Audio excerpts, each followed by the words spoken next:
Et bien le bonjour les amis, et oui on se retrouve dans cette nouvelle vidéo pour parler des Disney Lorcana Challenge.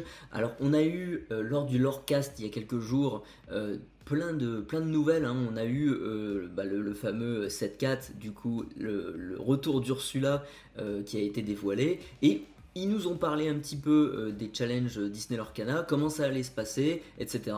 Qu'est-ce qu'il y allait avoir comme récompense et tout ça, et où est-ce que ça va se passer, etc., etc. On va regarder ensemble tout ce qu'il y a à savoir sur les Disney Lorcana Challenge, et on commence tout de suite. Alors, ce qu'il y a à savoir, c'est qu'il y aura 10 événements en 2024 pour les challenges. Il y en aura 6 en Amérique du Nord et 4 en Europe. Alors, on connaît déjà une partie, hein. Pour l'Amérique du Nord, ça va être du 25 au 26 mai, même date que une date qu'on a en Europe, et ça on va voir ça juste après. En tout cas pour eux, c'est du 25 au 26 mai à Atlanta, du 8 au 9 juin pour Chicago, et il y en aura 4 autres événements qui seront bientôt annoncés sur le continent nord-américain. Donc il y aura quand même pas mal de challenges quand même du côté de chez eux, mais en même temps c'est bigasse, hein, tu vois. Et ce qui nous intéresse le plus pour nous, en tout cas, c'est ce qui se passe chez nous, et précisément en France. Qu'est-ce qui se passe en France? Et pour le coup, ça sera les mêmes dates, du coup, le 25 et 26 mai à Lille, en France, dans le Schnorr, hein. Et ensuite, ça sera du 6 au 7 juin à Bochum, Bochum peut-être en Allemagne, je sais pas, vu qu'ils prononcent Bach comme ça, voilà, je sais pas, à voir. Mais en tout cas, il y aura aussi 2 autres événements qui seront bientôt annoncés. Alors pour ces 2 événements, rien n'a été communiqué officiellement encore. On est vendredi et on n'a pas de nouvelles de la part de Ravensburger. On n'a rien du tout comme communication qui nous prouverait que ça se passerait à tel endroit ou à un autre. En tout cas, ce qui peut être, voilà, ma théorie, ce qui pourrait être sûr, c'est que ça se passerait peut-être en Italie et en Angleterre, étant donné que c'est les 4 langues, avec le français et l'allemand, c'est les 4 langues avec lesquelles le jeu Lorcana a été imprimé. Pour l'instant, on a des cartes en italien, en français, en allemand et en anglais. Donc ça serait logique qui nous fasse un événement aussi en Italie et, j'allais dire aux États-Unis, non, en Angleterre, ça serait logique, mais ce n'est pas sûr. Mais en tout cas, il y a quand même des rumeurs sur internet qui tournent autour de ces 2 pays-là. Donc, pour le coup, là, c'est un site espagnol qui s'appelle lacasadil.net. Et sur ce site, en fait, on peut voir ici, voilà, on a les dates de Lille et de Bochum ou Bochum. Et s'y ajoute du coup du 3 au 4 août à Bologna en Italie, et le 20 et probablement le 21 aussi, vu que ça se passe sur 2 jours, septembre à Birmingham au Royaume-Uni. Donc on ne sait pas, ça n'a pas été du tout annoncé officiellement par Ravensburger, donc c'est à prendre avec des pincettes. Faut surtout pas sauter sur la news comme ça et penser que ça va se passer là-bas. On attend de voir la réponse de Ravensburger, et voilà. Ensuite on va passer à l'événement de Lille. Bon voilà, comment ça va se passer? Alors du coup, comme je l'ai dit, c'est du 25 au 26 mai. D'ailleurs, faites vite parce que au niveau des places dans les hôtels et au niveau des trains, pour ceux qui veulent prendre le train, etc., ça part assez vite, hein, voilà. Donc ça se passera dans le Grand Palais à Lille. C'est quand même un bel espace, hein. Vous allez voir, de toute façon, c'est assez grand là-bas. Pour le prix, figurez-vous qu'on entend parler des 50 € pour le tournoi, mais c'est pour le tournoi principal, pour ceux qui veulent participer à la compétition, au challenge. Et il y aura, pour les gens qui veulent juste passer par là, voir un peu à quoi ça ressemble, etc., participer au side event et compagnie, ce sera gratuit. Ce sera gratuit pour les visiteurs. C'est uniquement en fait le tournoi qui est payant. C'est grâce à ça que vous allez avoir aussi votre fameuse carte promo qu'on va voir juste après. Donc normal que ça soit payant. Et deuxième chose à savoir, c'est que l'ouverture des ventes de ces 50 € pour le tournoi principal, ce sera à partir du lundi 25 mars à 15 h. Je pense qu'il va falloir être sur la page internet, alors je vais vous la montrer, cette page internet d'ailleurs, c'est celle-ci, pour schématiser un petit peu tout ça. On a cet événement là, alors on a ce site Tournament Center, ça se passe dessus, le fameux événement à Lille et du coup à Bochum. Alors quand on clique sur Lille, on a un petit descriptif, hein, voilà, vous pouvez lire, c'est assez sympa, et vous avez ici l'événement en question avec ticket et ça vous redirige sur une autre page du même site d'ailleurs, et pour l'instant on voit que c'est pas encore à la vente, voilà, on peut pas l'acheter, mais c'est bien écrit ici, le 25 mars à 15h, 50 €, voilà, main event entry. Donc n'achetez pas vos places ailleurs, ça se passera sur ce site internet. Et comme je vous le disais, du coup, on a avec ces 50 € au moins une carte promo qui sera en borderless foil. Et cette carte, ce sera le Dragonfire, la fameuse carte Feu du Dragon, que l'on va voir juste après. Ensuite, on va passer au programme. Alors, le tournoi principal, il est ouvert à tous. C'est-à-dire le challenge, tout le monde peut y participer, il n'y a pas besoin de se qualifier quelque part avant ou un truc comme ça, non, c'est tout le monde peut rentrer là-dedans et tenter sa chance. Il y aura bien entendu des récompenses exclusives que vous avez certainement dû voir dans ma précédente vidéo avec les fameuses cartes promo. Et à l'issue de ce challenge Disney Lorcana, si vous arrivez dans le top 8, et bien là, vous serez qualifié, vous aurez la chance d'être qualifié pour les championnats d'Europe, donc les challenges européens. Si vous n'arrivez pas à vous qualifier, eh ben, tant pis pour vous, voilà.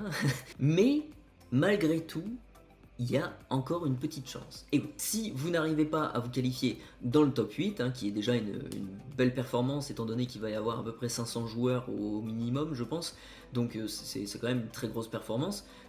Si vous n'y arrivez pas, sachez que sur le deuxième jour, il y aura un side event, un événement en plus du tournoi principal, afin de vous donner la chance de peut-être vous qualifier pour les challenges européens.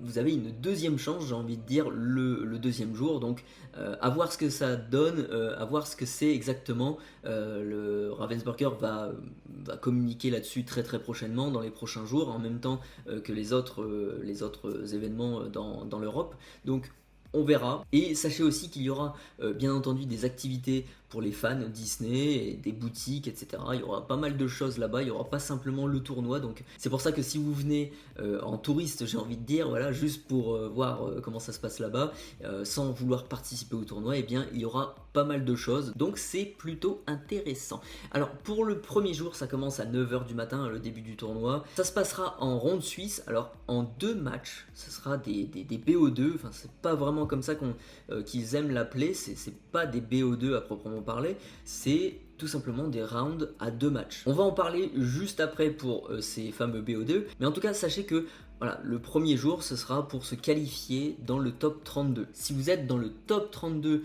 de ce Disney Lorcana Challenge, vous allez participer au deuxième jour, au tournoi du deuxième jour, qui va commencer également à 9h du matin, et ce sera par contre des rondes à élimination directe et en BO3. Ceux qui arriveront dans le top 32, vraiment voilà, ça sera des très très très bons joueurs.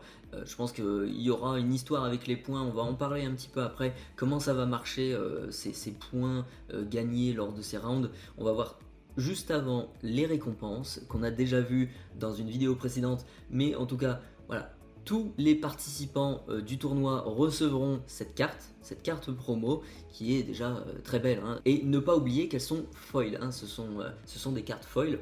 Ensuite on aura pour le top 64 cette carte là, Let It Go, qui est je trouve un peu bizarre, mais il y a un peu trop de choses là sur la carte. C'est des cartes borderless plutôt qui sont assez belles, donc c'est plutôt good. Ensuite on aura pour le top 32 cette fameuse Cendrillon qui est également magnifique, avec des voilà, sur le bas ici, vous avez voilà, ça mange un petit peu l'encart de la capacité de la carte, et d'ailleurs ça a été illustré par Alice Pisoni, qui a illustré énormément de cartes aussi dans l'Orcana, donc c'est plutôt cool. Ensuite on aura le top 16, alors cette carte là au début, j'ai pas tilté, j'ai pas tilté tout de suite, je pensais que c'était la fameuse réponse du set 2, celle qui est Floodborne si je me souviens bien, je croyais que c'était celle-ci, mais absolument pas, j'ai mal lu en fait, j'ai pas bien vu que c'était guérir les blessures, donc celle-ci c'est déjà une carte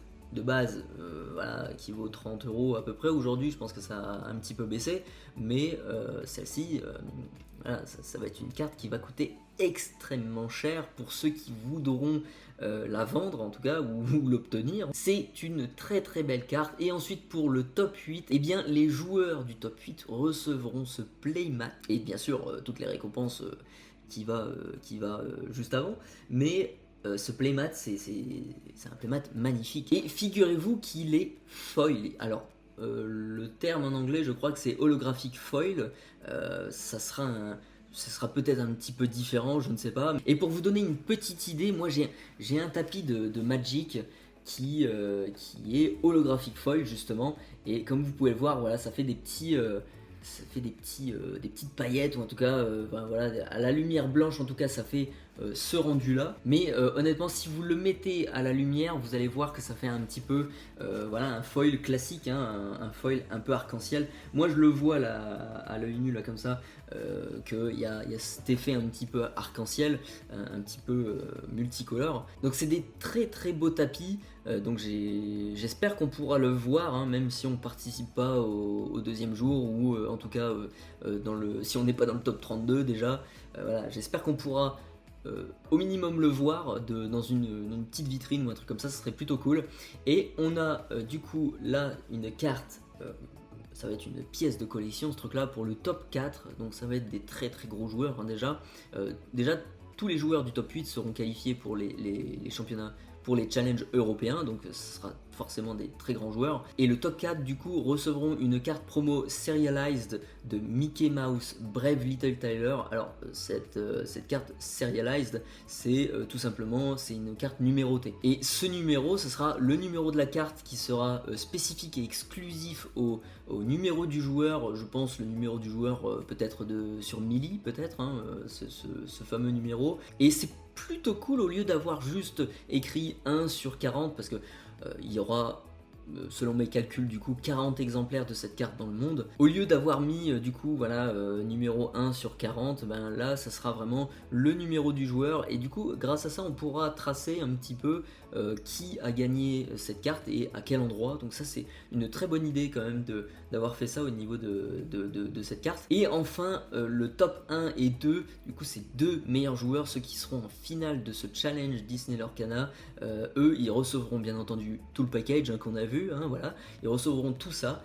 Et ils auront également une autre récompense qui sera communiquée par Ravensburger dans les prochains jours également. Peut-être que ça sera une somme d'argent, voilà, c'est pas impossible que ce soit une somme d'argent. Vu les autres gros tournois des jeux concurrents, voilà, c'est pas impossible qu'il y ait un petit chèque à la clé, donc voilà, c'est plutôt pas mal. Si vous voulez devenir riche, battez-vous.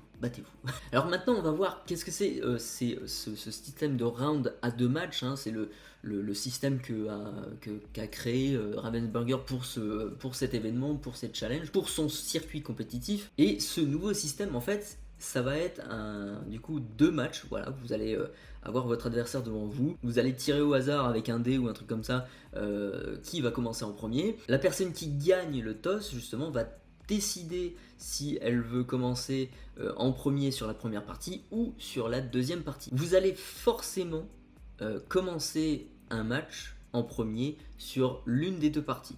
C'est plutôt cool parce que ça retire un petit peu le désavantage qu'il y avait de la personne qui commençait en premier dans un BO3. C'était assez rageant parce que vous vous dites, vous partez avec un malus. Là, ils effacent totalement cet avantage du premier joueur, parce que vous gagnez ou que vous perdez, c'est la même chose. Vous allez quand même commencer en premier sur la deuxième partie si vous avez décidé de commencer en deuxième sur la première. Donc c'est plutôt cool. Et dans le cas de figure où vous gagnez du coup le premier match, admettons c'est vous qui avez commencé, voilà, vous gagnez le premier match, vous allez gagner 1 point. Si par contre votre adversaire gagne le deuxième match, et bien là vous allez avoir une égalité, vous allez chaque joueur vont marquer 1 point. Et par contre, dans le cas où vous gagnez les 2 matchs, si vous faites 2-0, et bien là, au lieu d'avoir 2 points, vous allez recevoir 3 points, vous allez avoir un point bonus à ce round. Vu que vous avez gagné les 2 matchs, et bien ça fait une petite différence en fait par rapport à ceux qui vont faire égalité. Voilà, ils vont marquer 1 point chacun. Ceux qui vont se démarquer et gagner le maximum de matchs, eux ils vont par contre du coup gagner 3 points à chaque fois. Et c'est comme ça que sera classé les joueurs, par points. Moi je trouve ce système de 2 matchs par round assez cool, parce qu'il retire quand même pas mal de de mauvais points. Ça enlève premièrement l'avantage de celui qui commence en premier. Ça permet également de retirer le truc du draw intentionnel. Là maintenant Ravensburger a dit eh bien vous êtes là pour jouer, donc jouez. Il n'y aura plus de voilà, vous décidez avec votre adversaire de voilà, on fait une égalité, machin. Non, ça n'existera plus. Ravensburger veut vraiment qu'il y ait des joueurs en fait, que les gens jouent tous leurs matchs pour vraiment prouver que ce sont les meilleurs joueurs. Ça permet également de faire des games un peu moins longues. Il y a toujours des rounds qui dépassaient au niveau du temps, donc c'est pas terrible. Là, avec juste 2 matchs, c'est un peu plus court, c'est beaucoup mieux. Ça risque d'être assez intéressant, j'ai très hâte de voir est-ce que ça va changer, est-ce que les joueurs vont plutôt passer sur des decks qui seront un petit peu plus agressifs pour finir leur game à temps et essayer de gagner le plus de points. Parce que si vous prenez des decks contrôle qui vous permettent de gagner le premier mais que vous perdez le deuxième, vous allez vous retrouver avec très peu de points gagnés. Donc finalement, est-ce que c'est pas plus intéressant de prendre des decks aggro qui vont finir la game en 5 tours, voilà, et où vous avez peut-être la chance de marquer 3 points au lieu de juste un seul. Voilà, ça va être une grande question. J'ai très hâte de voir les decks des joueurs. Ça va être assez intéressant aussi. Ça va être une compétition pure, quoi. Voilà, ça va obliger, comme je disais, chaque joueur à jouer tous leurs matchs et à se battre pour avoir le maximum de points. Et ça, c'est plutôt cool pour même les joueurs casual qui veulent s'essayer au tournoi, qui vont peut-être faire leur premier tournoi avec ces challenges. Ça va leur permettre de voir combien de points ils gagnent dans ce tournoi et pouvoir se comparer aux autres. Et pour les joueurs compétitifs, là pour le coup ça va plus être des événements où les joueurs vont se dire bah tiens, comment je fais pour gagner le tournoi, comment je peux trouver des techniques comme le draw intentionnel ou autre pour justement remporter le tournoi et remporter le grand prix à la fin. Non, là les joueurs compétitifs seront obligés de réfléchir à comment je peux gagner chaque game, et ça c'est plutôt cool parce que ça va réellement montrer qui sont les meilleurs joueurs de ces fameux tournois challenge. Ça va vraiment montrer quels sont les meilleurs joueurs au monde, et ça c'est plutôt intéressant. Et voilà, on en a fini avec ça. On a parcouru vraiment l'essentiel des challenges Disney Lorcana, à savoir aussi que notamment avec vos points, voilà, les points que vous allez gagner dans le classement que vous allez avoir, il y aura des récompenses additionnelles en plus de ces cartes-là. Lors du Lorecast, justement, ils ont annoncé le fait que voilà, il n'y aura pas simplement ces petites récompenses de cartes, enfin ces petites récompenses, ces grosses récompenses de cartes promotionnelles. Il y aura aussi des petites récompenses pour les gens qui ont réussi quand même à avoir, je ne sais pas, admettons 10 points, voilà, ceux qui ont réussi à avoir 10 points. Peut-être qu'ils repartiront, je ne sais pas moi, avec des sleeves par exemple, des sleeves du Disney Lorcana Challenge, peut-être, admettons. Voilà, ça sera des petites récompenses qu'il y aura pour ceux qui n'arrivent pas malgré tout à se qualifier dans le top 64 et autres. Donc voilà, on aura cette carte promo de Feu du Dragon, et on aura peut-être la chance d'avoir autre chose si on arrive à marquer un petit peu plus de points. Donc voilà, Ravensburger est en train de peaufiner, on va dire, les règles de ce tournoi, tout ça, et ils seront accessibles sur le site internet du coup disneylorcana.fr très prochainement. Et d'ailleurs, ils encouragent les boutiques qui proposent leur propre tournoi ou pour les championnats de 7, en tout cas, ils encouragent à utiliser ce système de BO2.